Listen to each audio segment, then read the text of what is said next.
This is the Recorded Conversations podcast, the podcast dedicated to compassionately considering all perspectives while engaging in an authentic, connected dialogue. I'm Danielle Kingstrom.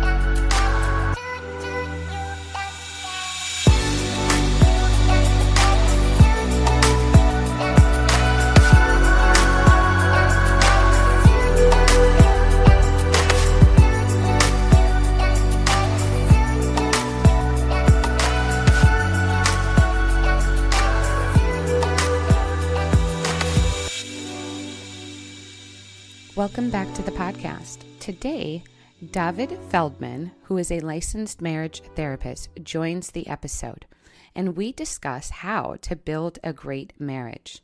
Dovid goes over the 5 foundations for building a great marriage, which include gratitude, listening, communication, boundaries, and sexuality. I want to invite you in to this conversation with open ears, an open heart, and an open mind. We dig into social trends and discuss sexlessness. Sexlessness is on the increase in many marriages and long-term relationships.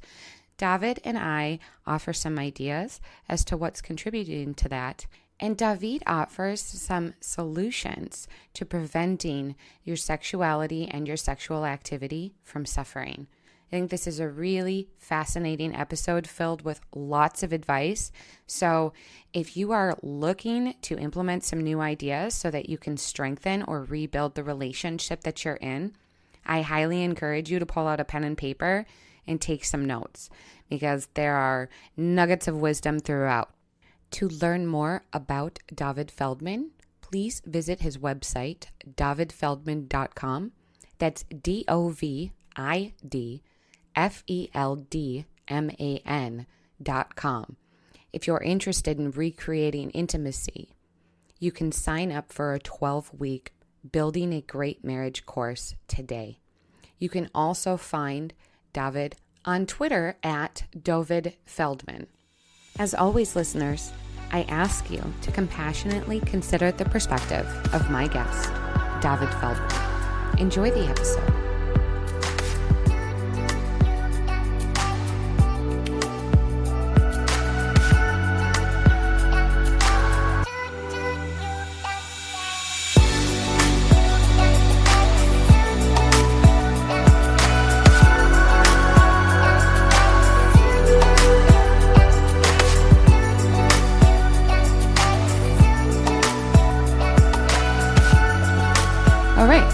So let's just go ahead and start off. First off, thank you for joining me. I discovered you on Twitter, and I really appreciated a lot of what you have to say. You have an encouraging outlook. You have a really positive redirect on a lot of the social narratives and rhetoric that are quite nasty and negative.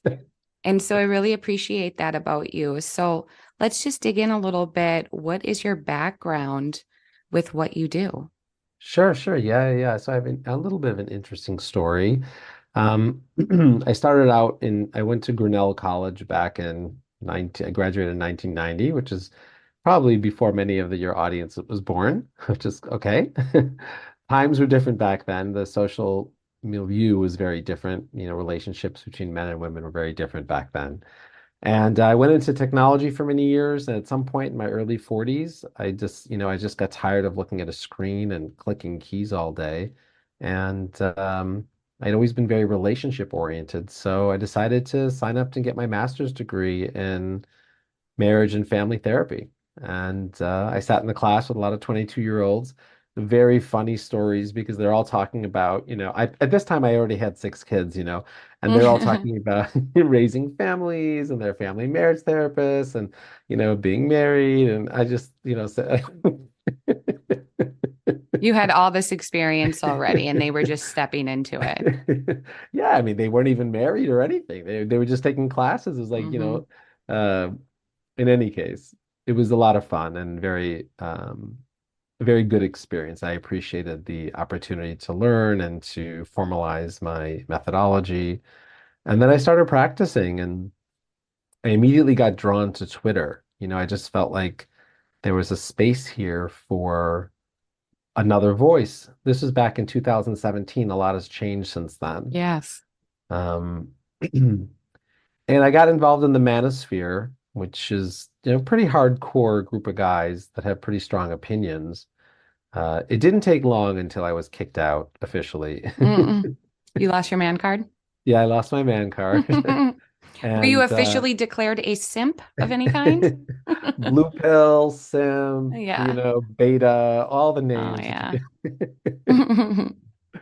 And but at that point, I decided, you know what? The truth is that I had my own voice and I had my own philosophy and I had my own approach. And I decided instead of hiding behind all the rhetoric that they were pumping out, I decided to come out with my own content. And it was a great decision. I do have a lot of, friends on Twitter such as you that appreciate a little bit of a twist off of the narrative with the focus on the beauty of the relationship between Yeah. men and women instead of all the problems and our differences.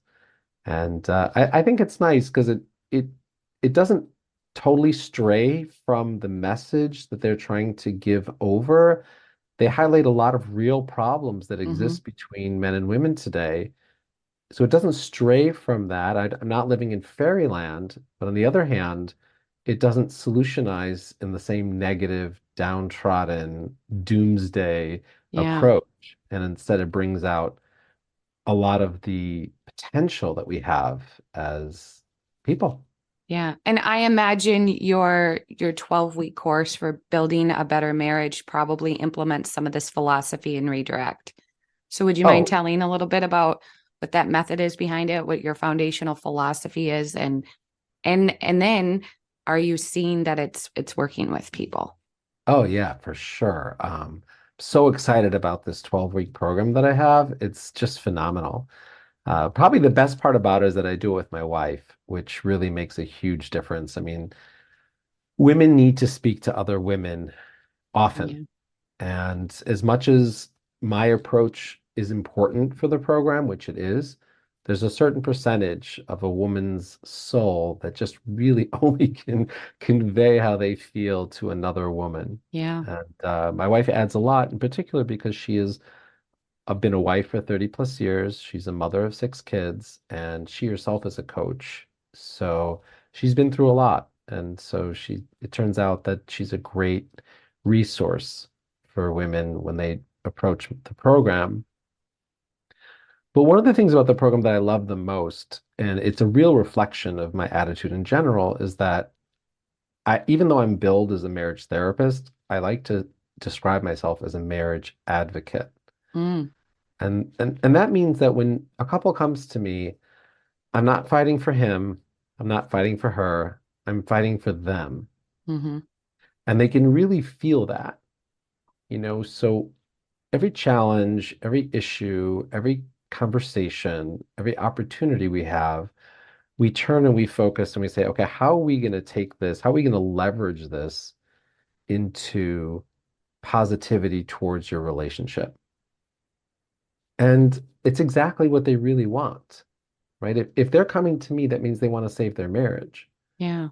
And even though it feels good for me to be like, oh yeah, you're right, he was such a jerk, or yeah, I can't believe she did that. Like even though that may be typical in some therapeutic offices, I don't do that. And my clients appreciate that. They don't want to be told that their negative view of their spouse is correct. Yeah. They, they want to be shown and explained and taught and to be heard in such a way that we reframe what the negative experience they're having into something which shows that they're a good spouse, that their husband is a good spouse, and that we can still make this work. I like that. I like that. It's more, and it almost seems like you help them redirect to see that it's not what they're fighting about, it's what they're fighting for. Oh, good. Yeah, that's a great line. I'm going to Yeah, remember it's not that. mine. I stole that from Esther Perel. I've been engulfed in her material over the Oh, last yeah. week. Yeah, She's got a she's new great. course coming that just came out, so I'm preparing for that. Oh, good. Yeah, Yeah, she's fantastic. She's the queen, Queen Bee. she really is. Yeah, she's very influential, very experienced. But I imagine you having all this experience before you even went after your degree for this was almost like, what did it feel like? You were just recalling memories and experiences and you're like, oh yeah, now I understand what this is. Like I can put to words these things I've already experienced. Yeah, a lot of it. My father was a very relationship oriented person. And so he really taught all of his children, how to be in relationship and some of the more important fundamentals. I also am a Hasidic Jewish person, so our entire perspective of God is all about relationships. Mm, So that's how we connect to God, and that's our entire perspective of God is that God loves us and we love God. And how do we manage that relationship? There's boundaries, there's kindnesses, there's we serve God, there's duty, responsibility, there's hmm. praise, there's appreciation, there's repentance, there's apologies. I mean, it really mimics in so many ways a healthy marriage. Yeah. And so when I went to school, what I really loved was that I was able to put more, let's just say, secular Mm. methodological approaches to a lot of this philosophy and upbringing that I had already. Yeah. Yeah. So your principles and your values are just kind of folded into all of these dimensions then. And so now it was like you had to see it in a different view, almost as like a third party now, witnessing over yourself. And I found something similar too. I have a more Christian background. And when I really dove into psychology, I was already seeing that from a theological background about this relational transcendence that you experience within spirituality and with God and that relationship, and how, the marriage relationship is to mirror that to a degree. And so I saw that terminology come into play too, and started, I think, for myself, really understanding other people's experiences that had maybe previously confused me. And now I had the verbiage to attach to it and a different lens to go. It all just kind of folds into each other, really, when we Oh yeah. start stepping back and looking at it. So, with these foundations that you're already practicing in your life, how do they incorporate into your practice in your course? Like, what are your top five foundations for a healthy marriage? Sure, sure. Yeah, and I do talk about this on Twitter. Um, it took me a while to develop exactly what I felt was the most important, fundamentals of creating a good relationship. And one thing which underlies my entire program and just my entire attitude about marriage in general is this idea that marriage is more about what you do than how you feel. Yeah, it took me a while to figure out exactly, there's so many aspects and dimensions to marriage, what's the most important, and it's hard to put it into words. It's hard to put it into a paradigm that's going to fit, Yeah. for a generic course for everybody. But I feel like I really whittled it down to five, characters and actions that we need to take in order to have a great marriage. Again, it's all in line with what I like to say that marriage is more about what you do than how you feel, which is a little bit, that itself is a little bit, a little bit revolutionary in the sense because so many people, certainly on the way out of a marriage, that's when you hear almost all the time, she didn't make me happy. I'm not happy in this relationship. He's not fulfilling my needs, right? That's a sign that you're completely focused on your feelings, which is obviously marriage has room for feelings. But when we adopt the perspective that marriage is more about what you do, then a lot can change.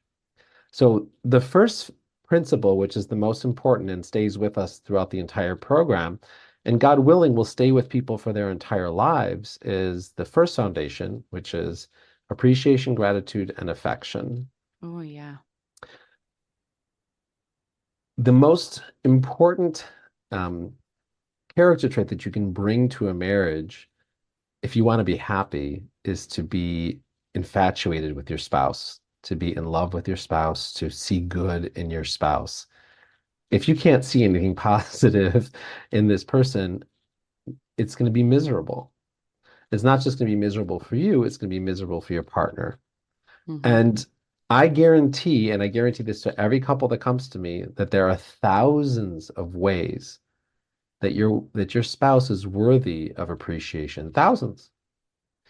And it's oftentimes the most interesting hill to climb, just getting the person on the other end of the phone to see something that they can appreciate in their spouse.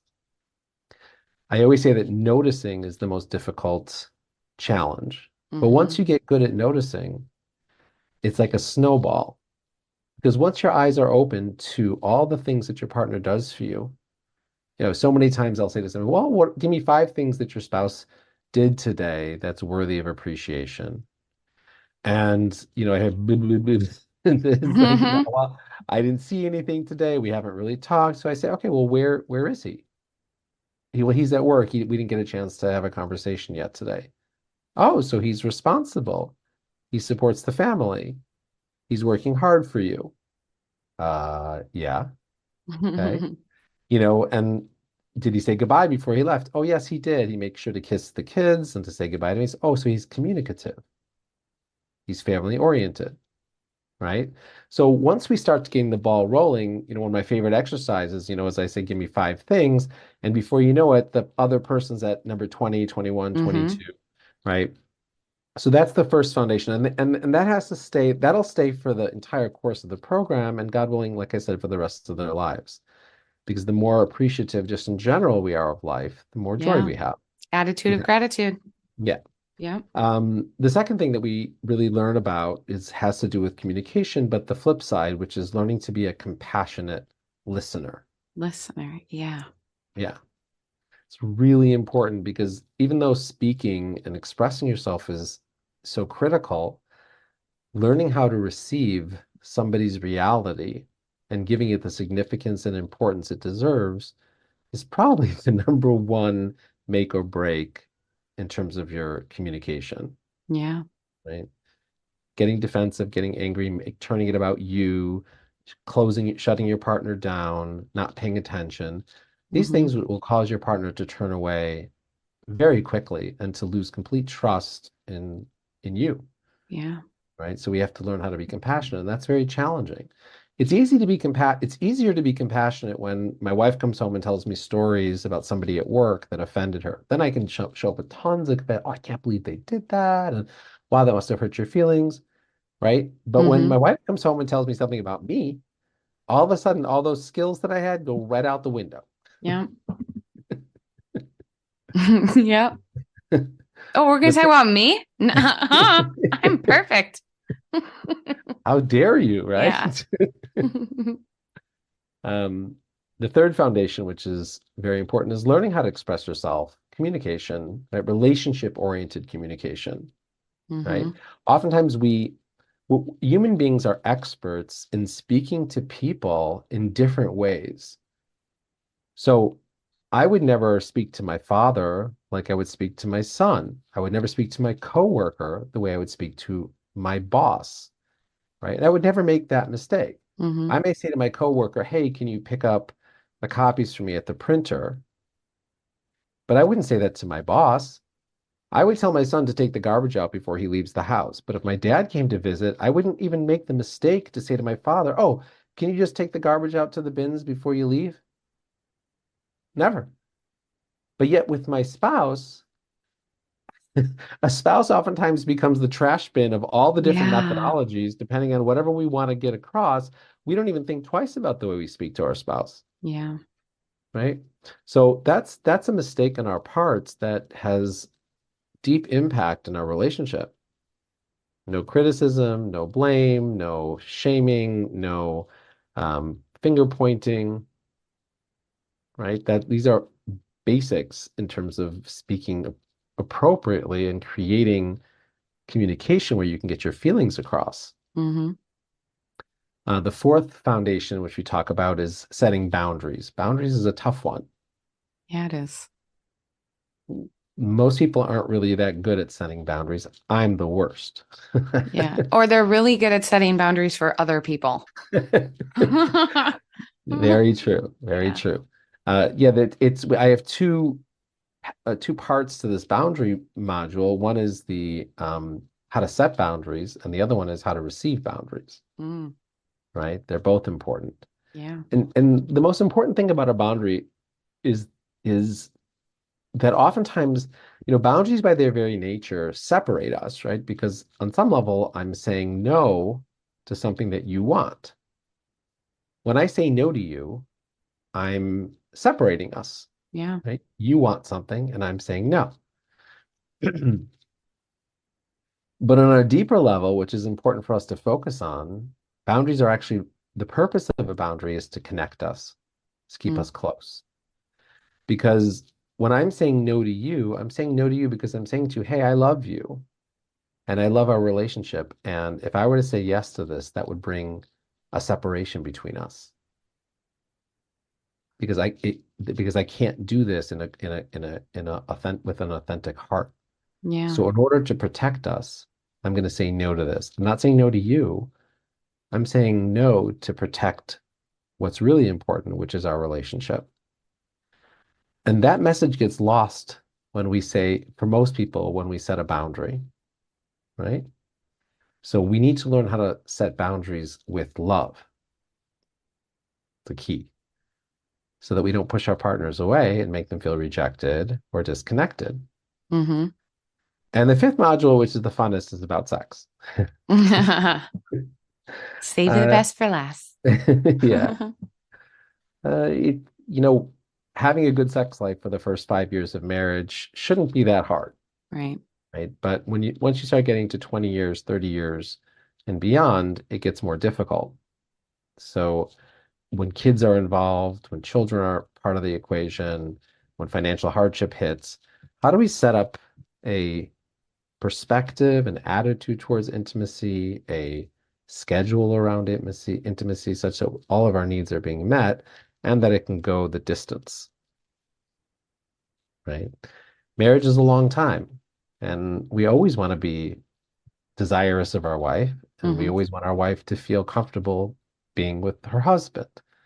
So we have to set up something, this idea that, well, we'll just have sex whenever we feel like it.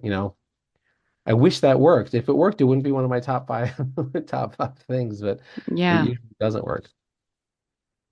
What has been your experience with some of these topics that I'm bringing up? Like, what do you think about it?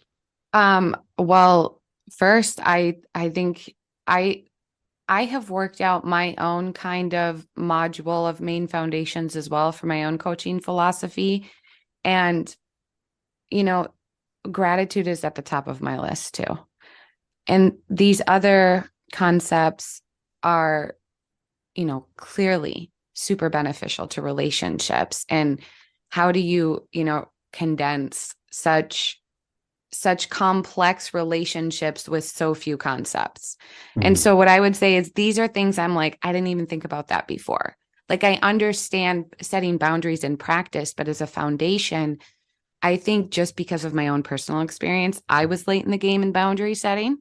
Like recently, within the last 2 years, I've been like, I suck at boundaries, really, don't I, babe? And he's like, you can, yeah, you know? And so I'm just seeing that these are all really good foundations to really stand your marriage on. Um, especially with the listening part too. I remember I took a couple years in nonviolent communication. And I did that because I was realizing I was really articulate and really great at communicating with people, but I sucked at communicating with a large variety of people. And sometimes I would almost, and my kids told me this when I was, when they were growing up, my older ones, I would get way too intellectual with them and academic, right? Because I was in the throes of academia and learning. And they'd be like, can't you just talk to us like a kid? And then my husband would get to a point like, can you just talk to me like your husband and not a client, you know?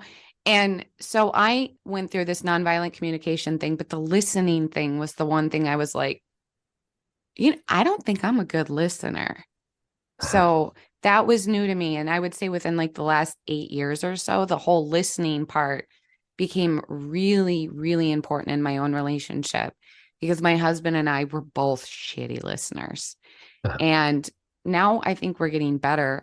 It's funny is we'll fight over the nonviolent communication. Da da da da stipulates this, and we're activated and we're trying to one up each other on our knowledge of the communication and listening, and Aha. that's always a fun part of the conflict. But It gets violent.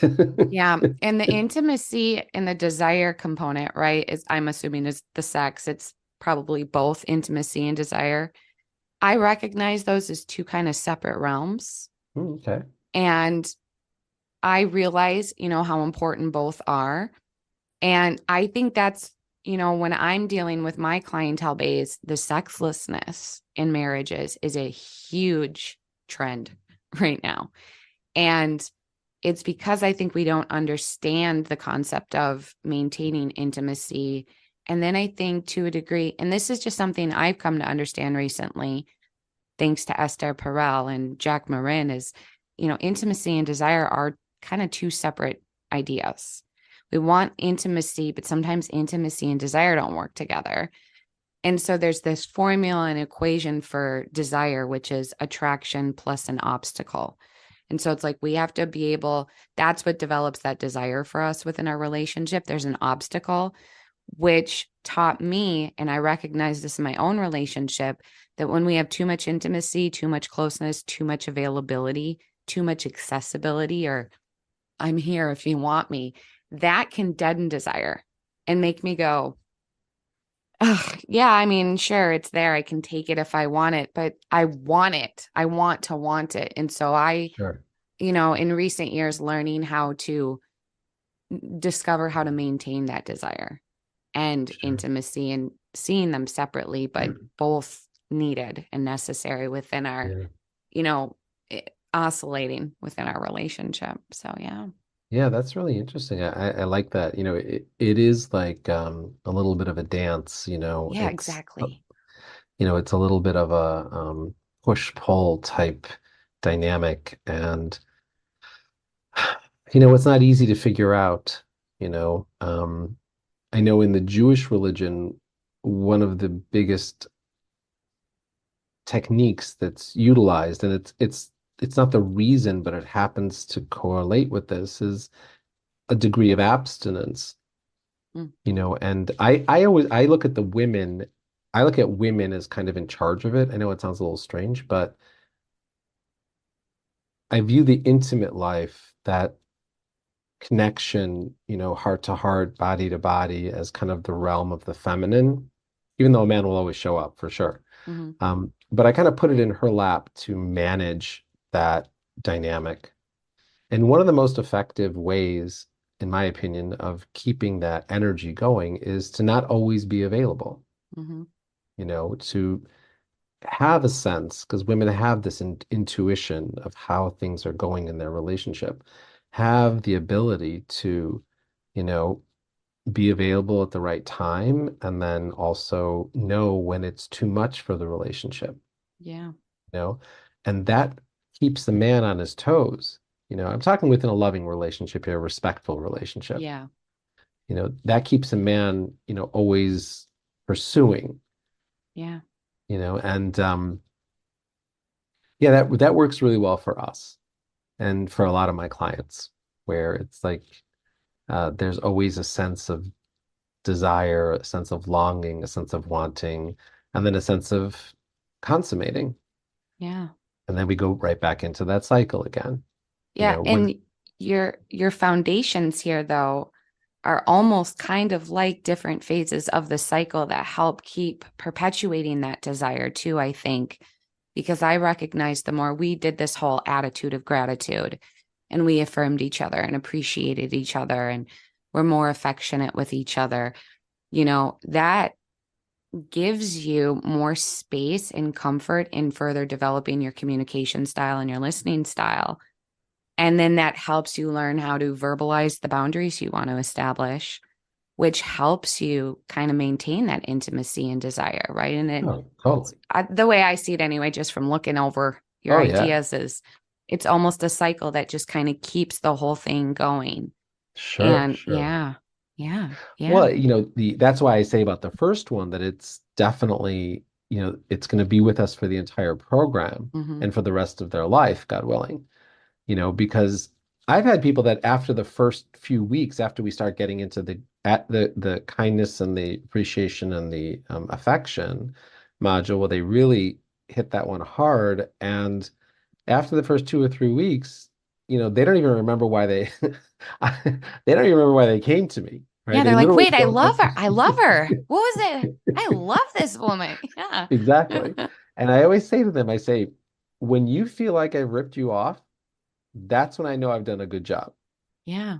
When you feel like you don't remember why you paid me all this money to help you in your marriage, like, why am I seeing this guy again? Like, I don't get it, And I'm like, that's perfect. Yeah. That's just absolutely perfect.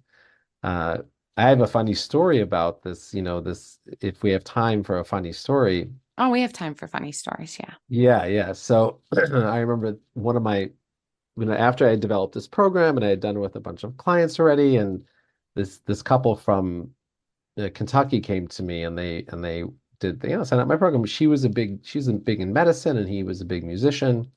And one thing that I do this is a little bit unique. I don't know how many other people are doing it. I don't hear much about it, is that I in general don't see the couple together. Mm. I usually meet with them separately. And I do that because I like to say I would never put an angry tiger and a hungry lion in the same room together just to see what happens. Not not interested. Yeah. So I have her on the phone, for session number one, and we go through this, exercise of give me 5 reasons why you fell in love with your husband. And again, she rolls into 20 reasons in the first few minutes. And she struggles at first, and then give her a little bit of a hint. And then before you know it, she's rattling off 20 great things. He's kind and he's funny and he's smart and he's protective and he's handsome and he can be sexy and he's good with the kids and he's family oriented and he's honorable and she just keeps rolling these things off with all these examples, and she's excited and her whole demeanor is changing. And say, okay, good. Now we're going to do the first homework, which is going to be you're going to express this to him every day. You're going to choose one of these things. I send her the list that she gave me. I write everything down. And I said, okay, you're going to express these to him every day via text message. I want to see a screenshot. So she goes ahead, and the husband was due to have his session. That was like a Tuesday. The husband was supposed to meet me on Thursday. So Thursday morning, I get an email from the husband saying he can't make it. Okay. He's a big executive, no problem. Next Tuesday rolls along, and the wife comes back on the phone. It's her session, and she says, "Oh, I don't know what you said to him, but wow, I'm seeing such changes in the marriage. I'm so excited. Thank you so much. Let's do, module number two." And we had a great weekend together, and, I don't know, he's changed. So, I don't say anything on if it's not broken, I'm not gonna Right. fix it. Right. I'm like, okay, great. I'm like, yeah, no, your husband, definitely expressed a desire because he did when he had a clarity call with him, and he's like, "Yeah, I know he loves you, da da da." I'm marriage advocate. So we have the next thing, which is being a good listener, and she's listening, and she's like, "Yeah, I have problems listening, and I'm going to show him more compassion, and sometimes he comes home from work, and I don't really know how to relate to him, and I thank you so much, and yeah, I'm definitely going to implement these. Wow, great." So I'm supposed to meet him again on Thursday. Thursday afternoon comes, no show. So I text him. He's like, "I can't. I'm in the middle of this meeting, but we'll do it sometime next week." I said, "Okay." So again, I have her the following Tuesday. So she's like, "Oh, my marriage couldn't be better. I don't even know what I'm doing here with you." She's like, "Everything's perfect. Da, da, da, da. I don't know what you're telling him. For years, I've been trying to get him to change, and you're a magic man." Wow. So And she still doesn't know no, he's she doesn't not. know because what's Okay. one of the rules? You're not supposed to Yep. talk about, Yep. that's part of my thing is like, we don't, we stop talking about the relationship. You're not supposed to discuss all this stuff because I find that oftentimes couples will get into fights if they, Yeah. oh, he told you to do this and you're not doing that. I don't like any of that stuff, Oh, yeah. you know. So, um, in any case, at this point, I had to tell her. I mean, I just, she's like, "Well, what did he say about me?" Da da da da da. So she started asking me questions. She's like, "Is he also seeing changes that I'm doing?" Da da da da. So I'm like silent over the phone. She's like, "Wait a second, have you met?" Fascinating. The power of the positivity, the power of the change that occurs to somebody when they express appreciation, when they focus on the positive, when they are enthusiastic about their marriage is Yeah. enormous. And I know this about everybody I meet, and it's like my job just to somehow get them across that threshold because I know when I meet these couples that that's why I call my program recreating intimacy. I tell them right from the beginning, I'm not doing anything here. I'm just helping you two bring out the love that you two already have for each other. There's Yeah, they just needed a nothing reminder.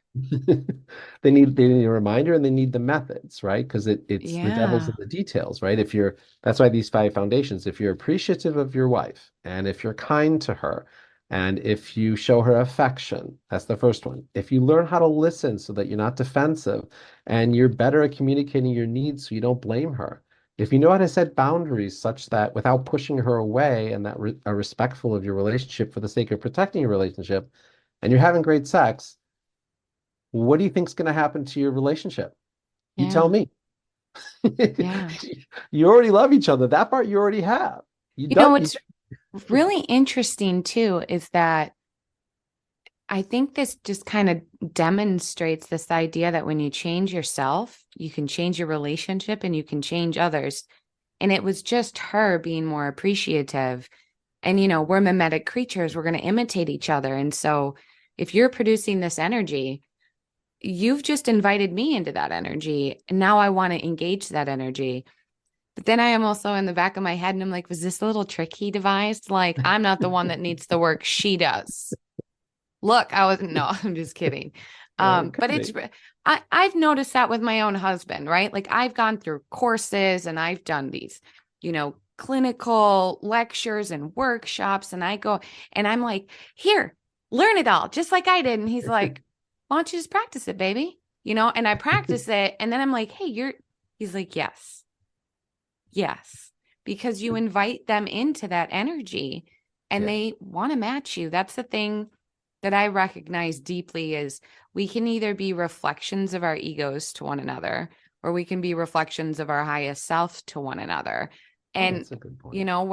if we're in the same environment, we're eventually going to match each other's energy. So it's like you have to decide what you're grounding your energy in for that day and just keep inviting your partner in to match it with you. Yeah. That's Yeah. awesome. Yeah. That's really awesome. Yeah. And oftentimes, like I talk about something called the positivity quotient in your relationship. Mm, Most couples that come to me on a scale of 1 to 10 are somewhere about a 3 or a 4. mm, A 1 or a 2 are people who are having affairs or they're checked out. yeah. They're just got they already have a foot and a half out the door. Or there's like serious abuse going on. It doesn't not necessarily domestic violence, but emotional abuse, or maybe there's addictions like gambling or pornography that's out of control, or something like that. Most of the clients that I see come to me somewhere around a 3 or 4, right? And my job is to raise the positivity of the relationship up to a 7 or an 8. And when that happens, what's really incredible is that when a dip comes, which it always does, right? They're they automatically know how to bring it back up, Mm, right? Because they have what to lose. I don't know if you've ever met couples like this where they're always bickering. So what's the big deal? You sling a little bit more mud, right? She called mm, me a name yesterday, so I'm just going to use a swear word today, right? That's what happens when you're all the way sitting down on a 3 or a 4. You can't get out of this cycle of, and you talked about violence. They call it in domestic violence training the cycle of violence, right? So, mhm, so it could be emotional abuse where you're just emotionally abusing each other because you just can't seem to get out. But once we raise the positivity quotient of your relationship, you don't want to ruin that. mm-mm. You don't want to say something stupid. And if you do, you want to correct it immediately because you don't want to go back down to a 3. You're not interested in that. You've already made it, Yeah. right? So people start being again on their best behavior. And it's like this energy that you just want to keep up. Yeah. It's really amazing how this works. A little bit of change can really restore and bring positive. That's why I tell clients that things are going to shift right away. If the first 3 or 4 sessions, you're not going to recognize your marriage. Yeah, especially if you're really open to it, right? And you really believe in your own capacity to put that into action and to actually see change. Um, but there's so many naysayers out there, right? Just spitting all over the concept of marriage and long-term relationship, and even to the degree of this assumption now that people can't change.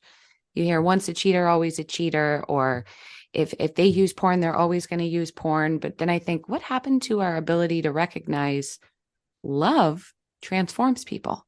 And when we're doing love right, people just naturally realize I, I'm doing something here that's screwing with everything. Let's fix it, you know? Oh yeah. Because that's what love does. It's you're like, yeah, I gotta change for this. I have to get on board with this. What do you do when people come to you and they are struggling with porn and porn is the interruption in their relationship? Yeah. So yeah, there's a lot of different things that people come to me with, whether it's pornography, which is definitely something, or whether, one of the spouses is attracted to somebody else, Mm, or there are other vices, also alcoholism and gambling that people have.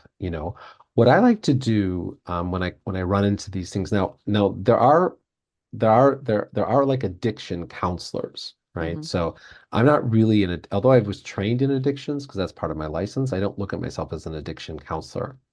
But what I like to do when I work with couples regarding these types of things, let's just focus in on porn since you asked, is I try to like I said before, I try to increase the positivity of the relationship and the the beauty that they're experiencing in their current dynamic such that they don't feel the need to go outside the marriage to feel fulfilled.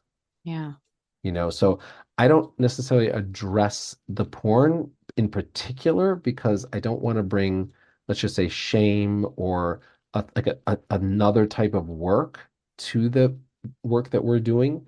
But what I want to do is I want to get that person fully engaged on being a super husband or being a super wife or helping them, be the best version, as like they say in the manosphere, being the best version of themselves, whether it's going to the gym, making sure that he's, a family man, hanging out with his kids, taking care of his financial obligations and having his wife fall in love with him. And then he gets the feedback, the positive feedback from that. And I found that in, many circumstances that the need or desire for any of these external, let's just call them destructive habits, wanes significantly.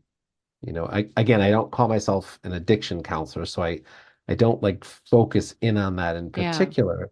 But like I said, I find that once we bring purpose, meaning, pleasure, joy, ecstasy through the family and marriage, that oftentimes, well, there's even video games. I work with people that you can't believe, Mm, they come home from work and they're addicted to video games for hours, right? yeah. And so how do you address that? And Yeah. my methodology, like I said, is to get them super hyped about their marriage and their relationship. And that usually has a really beneficial effect. So you redirect the focus on what is working in your marriage. What do you like about your marriage? What do you like about your partner? And not so much focus on this one flaw that's taking up your time, but then more, can we redirect your time and attention towards what is working? Oh yeah. Yeah. And Yeah. I what's like going to that. give them meaning, right? Yeah. And they agree with it. Yeah. I don't get arguments, Yeah. right? If you ask a gamer, what would they rather have? A great relationship with their children, with their wives, maybe a new, working on their career, going to the gym. They agree with that. Yeah. They're not arguing with me. Yeah. Yeah. It's usually they just didn't think about it. They didn't think about it or they failed in the past. Yeah. Right? They've made an effort and it hasn't worked out, or they tried with their wife and they got rejected, or Yeah. they're just not good at interpersonal communications and they don't know what to do. It people oftentimes, one of the first questions I ask when somebody says, well, she's not showing up for me in this way, or I'm upset at my husband because of X, Y, and Z. One of the first things I say to myself is, okay, well, how many times did your husband actually try to show up for you that way and felt rejected from you? Yeah. I don't say that out loud yet. Yeah. I will once I get him on the phone and find out the story behind the story. But at that point, because there's a dynamic between us, you know? Yeah. Yeah. All right. Emotional safety. I've seen that this is something that you've discussed on your Twitter. A lot of people don't understand what emotional safety even means.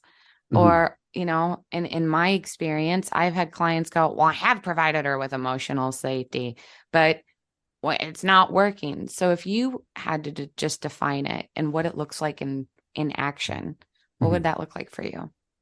Yeah, emotional safety is the big one because that is highly contradictory to the general manosphere idea that in order to get the most out of your wife, you have to keep her on her relationship toes. I Yeah. don't know if you've ever heard that idea. Yeah. Yeah. Right? Yeah. I've heard Andrew Tate directly speak on this idea that she needs to know she is so replaceable. Totally. Yeah. Yeah. And old school would call it spinning plates. And the Yeah. idea behind spinning plates is that you're threatening that you have multiple girls or multiple opportunities, right? And and that works. The truth is that works, Hmm. right? It works for all of us. It works if I go into an office and I work in an office and I know that my boss can pick up the phone and get somebody to replace me, I'm going to show up Yeah. more, you know, more attentive to my job, right? So I don't even deny that it works. However, what I do say is that it is not conducive to a loving, intimate, authentic relationship. And that in the end, it'll just cause the destruction of your relationship. And I think that's true because even most of the people that espouse these theories, I don't know if they've been married for 30 years. Most of them haven't, right? They've been through a couple divorces, or they just have a bunch of girlfriends, or they're just talking, from wishful thinking in a Yeah. lot of the cases.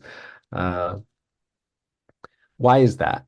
Because the number one way to a woman's heart for her to open up her heart is for her to feel that she is valued and important and vital to your life, right? That's how she feels.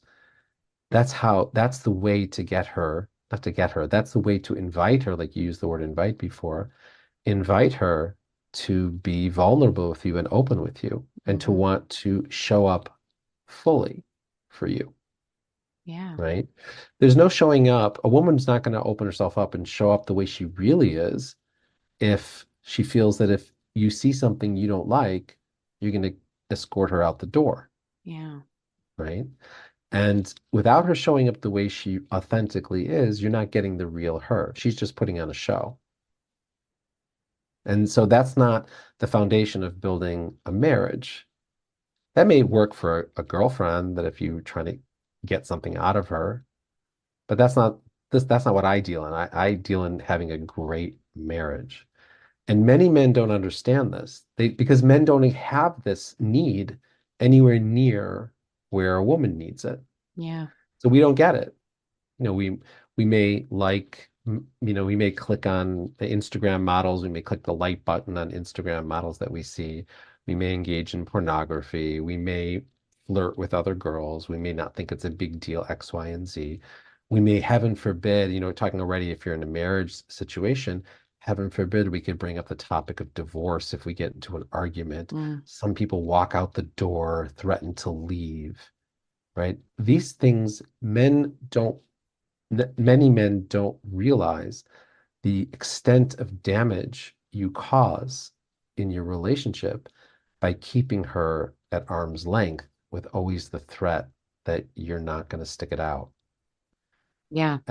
And when that happens, she turns cold. There's a piece of her that dies.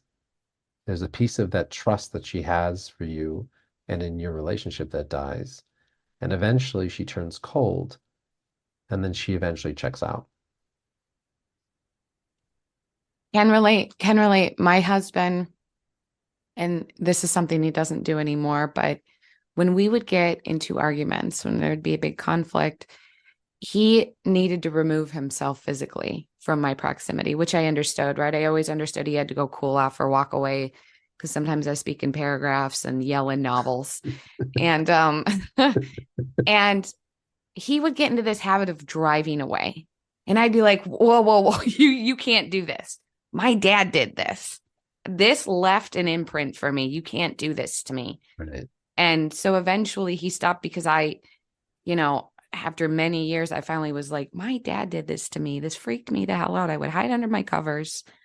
When you do this to me, and even bringing up the divorce thing, right? He'd be like, well, do you just want to get divorced? And I'd be like, no, I want to work No. this out, and I'm not saying I haven't said the D word either, but just saying that even if you forgive each other and even if you realize you said it in the moment, unconsciously it can stay with you. Consciously, not unconsciously, Yeah, consciously. but consciously too. And that comes around and it just weighs on you. And so the next time there's a potential activation, you're like, are you going to leave again?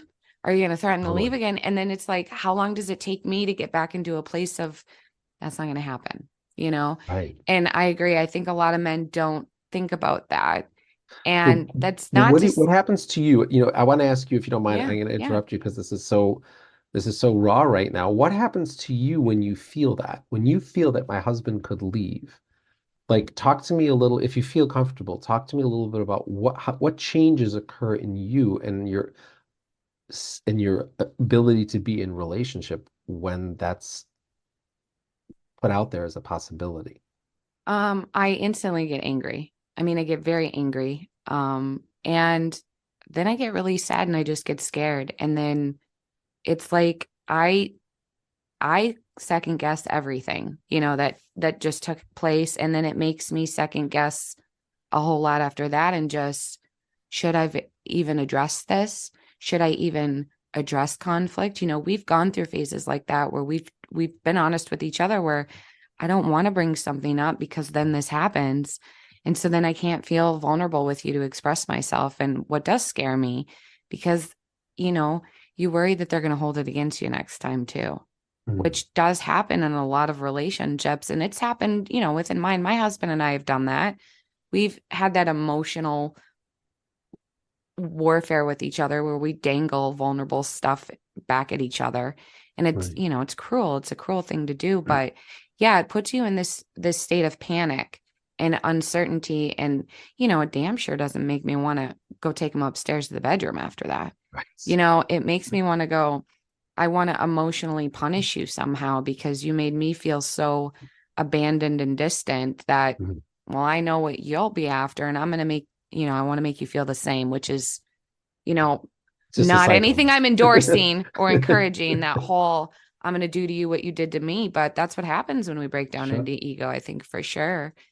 And yeah, overall in general, and I think women can relate to this, and men can too, especially when they get vulnerable and it happens to them. It makes you not want to speak to each other and tell each other what's bothering you and tell each other Mhm. what's wrong, Totally. because there's a threat that this is going to be the one thing I tell you that ends us, you know? Right. And so my husband and I came to an agreement, and we've been really good at following through with it too, is do not say that word unless you mean it.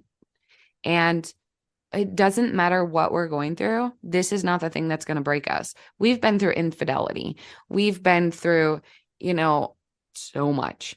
And so if that didn't break us, we just want to affirm for each other, like, this isn't going to break us. When there's an argument or a conflict, it doesn't mean it's over. It just means this thing has to be over, not the whole relationship. Yeah. Yeah. Excellent. No, I'm glad that you guys kind of work through that and realize, um, that just because your relationship is going through bad times doesn't mean you have a bad relationship. It Right. just means you're going through bad times. Yeah. And one thing that I like to remind the couples that I work with is that going through difficulties in a relationship doesn't mean that this was the wrong relationship. Mm-hmm. It just means that you're in relationship. That's all it Yeah. means. That's all it means. Because that's what, if you think about it from a more spiritual, you said you're a Christian woman. Well, one thing I like, one kind of metaphor that I like to use is, we're two halves. A husband and wife are two halves of the same soul. And the trick is that we're supposed to unite. These two halves are supposed to come back together. So one's in your body and one's in your half of it's in your body, and half of it's in your husband's body, right? Mm, But how's that going to happen? Right? You're a woman, he's a man. You grew up in this environment, he grew up in that environment. Sometimes people speak different languages in our different cultures, right? Very mhm. common, that people get married from it. We are he's introverted, you're extroverted. And the differences between you and your husband are infinite. Yeah. And yet, the purpose of marriage is to bring you to oneness. So expect some bumps along the way. Yeah. It's not going to be like putting, two puzzle pieces that just fit directly. Yeah. It's more like trying to shove a square peg through a round hole, Yeah. and everybody comes out okay at the end. Yeah. Yeah. Exactly. Exactly. And, it's easier to accept that too, I think, if you don't expect your relationship to be your problem solver or your fix all or your completion or your savior. I see a lot of people out there endorsing these ideas that your relationship should make your life better, or your partner should make your life easier, or your partner needs to bring you peace. Oh And yeah, I I'm was going to like, say that one. That is just so hysterical when I see and that. I'm Oh my like, gosh. yeah, Really? no, nope, nope. Here's the deal. Life sucks. There's suffering and satisfaction. And it's nice to have someone to go through the shit with you. Yeah, You know, like they're not that is saving just you. great. They're not That is shielding just you. great. They're They're not just making it coming along. easier They're necessarily, just right? coming along for the ride. Yeah, it's so you don't have an empty seat in the roller coaster. Oh, that is just a great way of explaining it. I Thank also, you. your wife should bring you peace. I'm thinking to myself, hey, I've got 6 kids and I She come home she from work and multiplies noise, not peace. No, I know I have five. We have five, so yeah. oh yeah, there you go, right? Yeah. So it's like, what are you talking about? Your wife, you know, that's not really the way this works. She's not like an adjunct to, my life. As a man, I look at it quite the opposite, that it's my job to bring stability and emotional kind of solidity to the relationship. I expect my wife to be completely frazzled when I get home from work. I expect her to be very emotional about, whatever's going on in her life, and for her to need enormous amounts of emotional support. Hmm. Not the other way, as a man, I don't look at it the other way around. Not saying that there haven't been plenty of times when I've leaned on her, of course. But part of my role as a man is to provide emotional shelter for her. And to hear other men talk about that their wives are supposed to, then they call me beta, right? And then they're like the alpha, and that their wife is supposed to give them peace. Like, Yeah. really? That's what an alpha male is supposed to be like, have a wife that gives him peace? I don't see it that way. No. It seems like such a weak position to take. Yeah. You're supposed to be the rock. You're supposed to be the source of support. You're supposed to be the one that's immobile in terms of your emotional strength. Hmm. You're the sun giving out warmth to your wife and children, not the other way around.